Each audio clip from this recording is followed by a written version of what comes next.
Welcome to The Debate. We are examining a profound shift in the landscape of Indian cricket. We're looking at this mounting collision between traditional domestic red ball cricket, specifically the Ranji Trophy, and the modern short-format franchise powerhouse that is the IPL.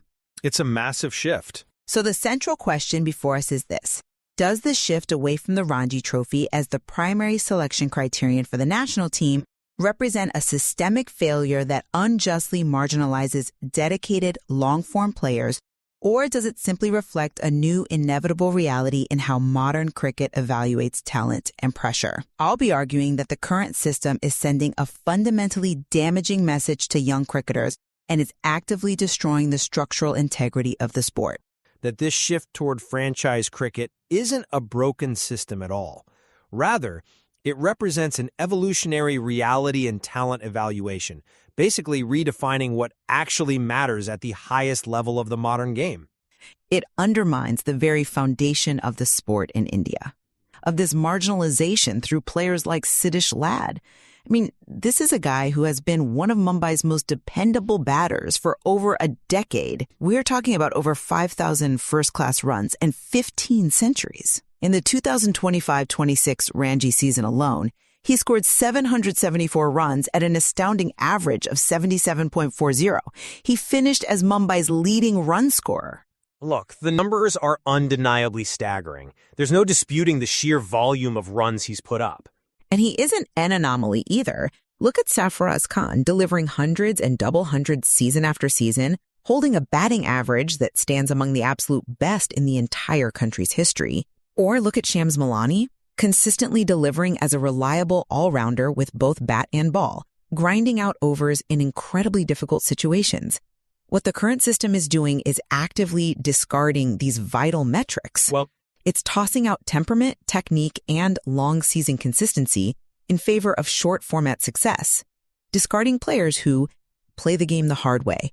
It's a systemic injustice. It disrespects the very fabric of Indian cricket. I completely understand the deep frustration inherent in those statistics. I really do.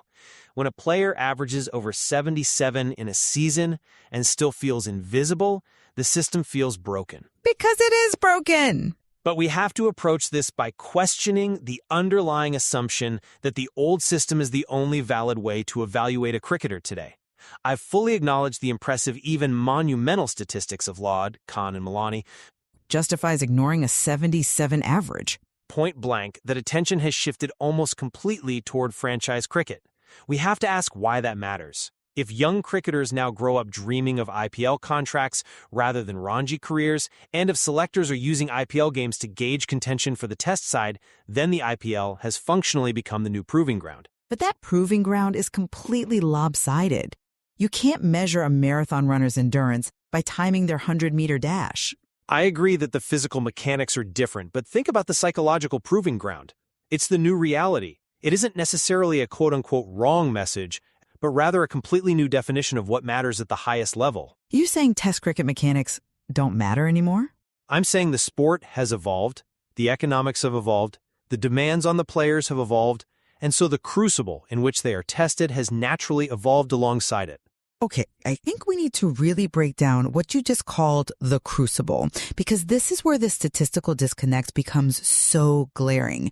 When Sarfaraz Khan scores consistent double hundreds in domestic cricket, or when Shams Mulani repeatedly rescues his team across a long, grueling season, they aren't just scoring runs or taking wickets. Right. They are proving something highly specific to Test cricket. Domestic red ball cricket demands immense, sustained discipline. You're playing over 4 or 5 days. Right, and you're dealing with a pitch that physically changes character from day 1 to day 4. Exactly. The physics of the game change. You're facing a new red ball that has a pronounced seam, which swings and darts around in the morning session. Then, as you mentioned, you're adapting as the pitch deteriorates on day 3 and 4. Yeah. The dust kicks up, it gets messy. The ball starts keeping low, the spin becomes erratic. You have to maintain physical and mental stamina across wildly varying conditions. You literally have to train your brain to let a good ball go past you. Leaving the ball outside off stomp requires a deeply ingrained muscle memory. In T20 cricket, leaving a ball is basically a cardinal sin. So ignoring this wealth of red ball evidence when selecting a national test side is, frankly, irrational. See, I come at it from a different way. Doing well in a few IPL games, suddenly you are in contention for India's test side. But let's look at the mechanics of why a selector might do that. Does this not suggest that national selectors now place a premium on a different kind of pressure?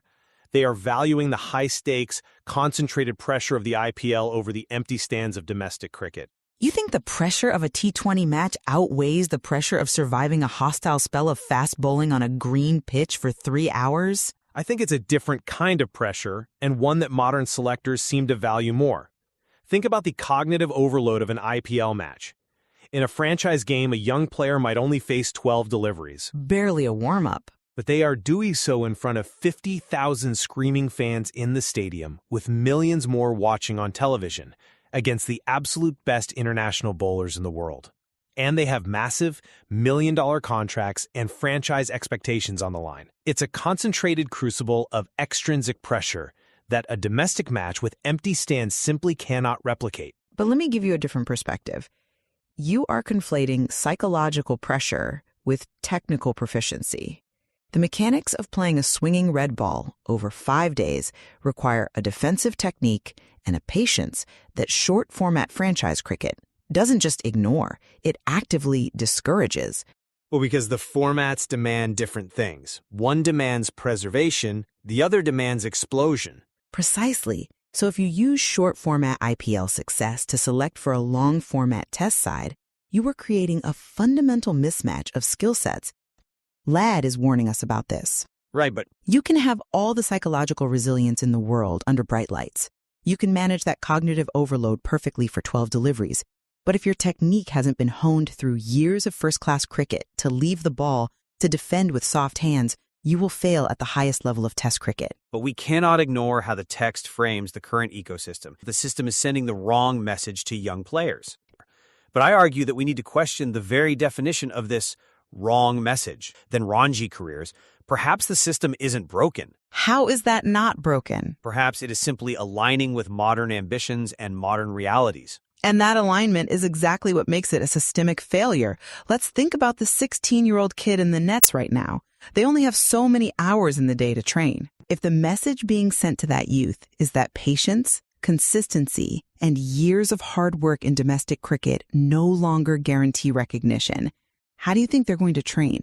they're going to adapt to what gets them noticed. They aren't going to practice the forward defense. They are going to practice the reverse sweep. They are going to practice hitting the ball out of the stadium.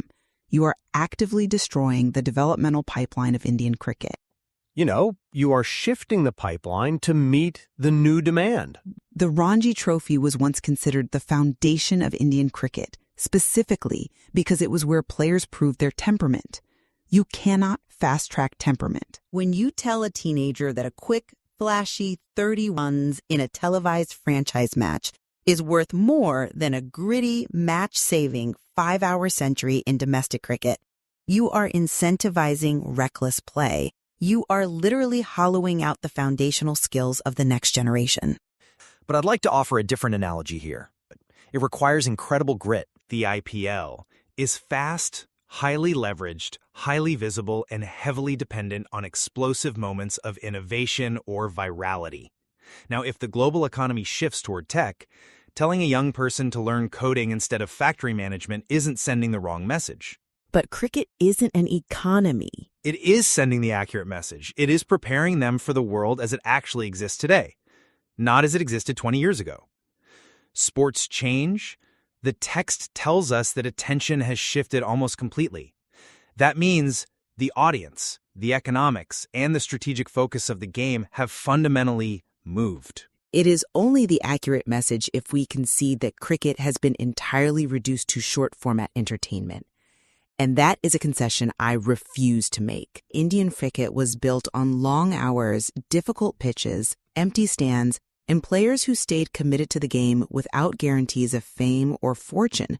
Let's talk about those empty stands, actually, because I think we rushed past the psychology there. I think the empty stands are the crux of the emotional argument here. Playing in an empty stadium isn't a lack of pressure. It is a different, perhaps more profound kind of pressure.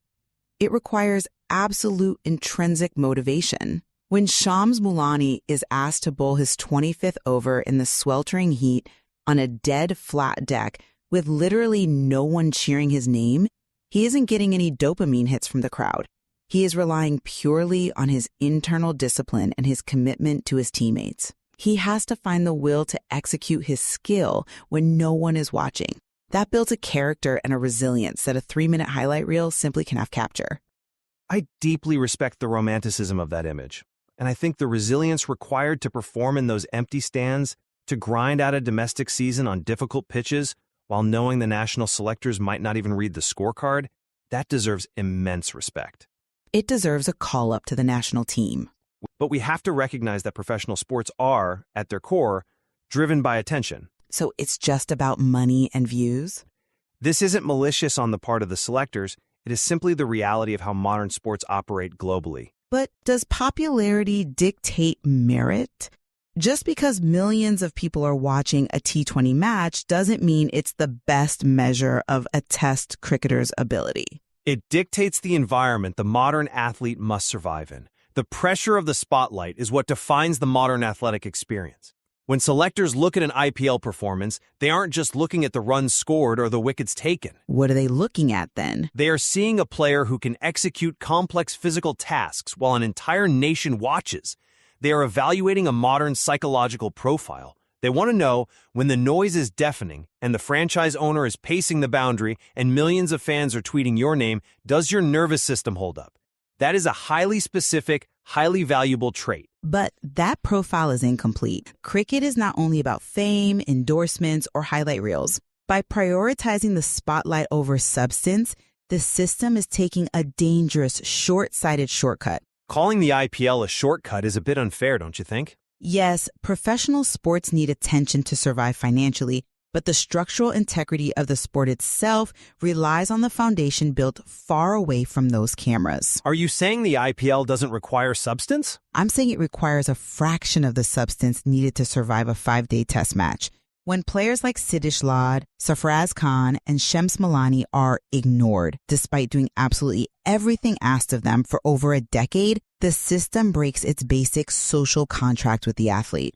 It communicates that merit, defined by the grueling, traditional parameters of the sport's longest format, is entirely secondary to spectacle. Discarding these domestic giants threatens to erode the very spirit that the text says deserves far more respect than it receives today. If we lose the players who play the game the hard way, if we tell them their intrinsic drive is worthless, we lose the soul of Indian cricket. I would argue that the soul of the sport hasn't been lost. It has just relocated and taken a different form. The discipline required to execute a perfect Yorker at 145 kilometers an hour in the final over of an IPL match, knowing the slightest margin of error will cost your team the game, is still immense discipline. It is still extraordinarily hard work. It is just a different application of those virtues. But it's a completely different skill set than defending a swinging ball for 2 hours to save a test match. They have built staggering resumes based on the rules they were told to follow. The mountain hasn't changed, but the sport isn't about mountain climbing anymore. The criteria for national selection have shifted because the definition of what constitutes elite pressure has shifted. It's moved from the quiet endurance of the empty stands to the intense, blinding intensity of the global spotlight. And that shift is exactly what I believe needs to be corrected, not just accepted as inevitable. So, to summarize where we stand on this vital issue, I maintain that the neglect of domestic giants like Lad, Sarfaraz Khan, and Shams Mulani is a profound systemic failure. When a player can score over 5,000 first-class runs, average 77.40 in a single season, and yet still feel that the system has entirely abandoned them in favor of short-format highlight reels, we are witnessing the active erosion of cricket's traditional virtues. The elevation of IPL performances as a shortcut for test contention isn't just an evolution, it's a correctable error. Well, It sends a deeply damaging message to the next generation, threatening the foundational technique, the muscle memory, and the intrinsic temperament required to play the sport's greatest format. that while the frustration of these players is incredibly poignant and deeply understandable, this shift is not an error that needs rolling back. It is a permanent evolution in how cricketing talent is evaluated. The focus on franchise cricket aligns with modern ambitions, modern economics, and the undeniable reality that the IPL dominates global attention. It has become the new standard for evaluating how players manage cognitive overload and handle extreme, concentrated pressure in the modern era. Despite our different views on the system, we certainly agree on the facts of these players' individual achievements. Both of us acknowledge that these Ranji veterans possess staggering, undeniable records. There is zero denying their excellence, their skill, or their immense commitment to their craft. They deserve profound respect for their dedication, for navigating those difficult, deteriorating pitches, and for playing the game with discipline, patience, and a straight bat. Where we remain in firm disagreement is how the system should treat that excellence. We disagree on whether the pivot toward the IPL for national selection is a structural flaw that is destroying the developmental pipeline, or simply the new reality of talent evaluation that players must adapt to. As we step back from this discussion, it reveals a fascinating tension at the absolute heart of modern sports.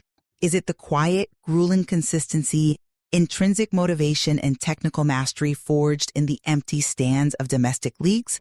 Or is it the high-octane, concentrated cognitive overload and the massive extrinsic pressure of franchise cricket? We leave that for you to consider. Thank you for joining us.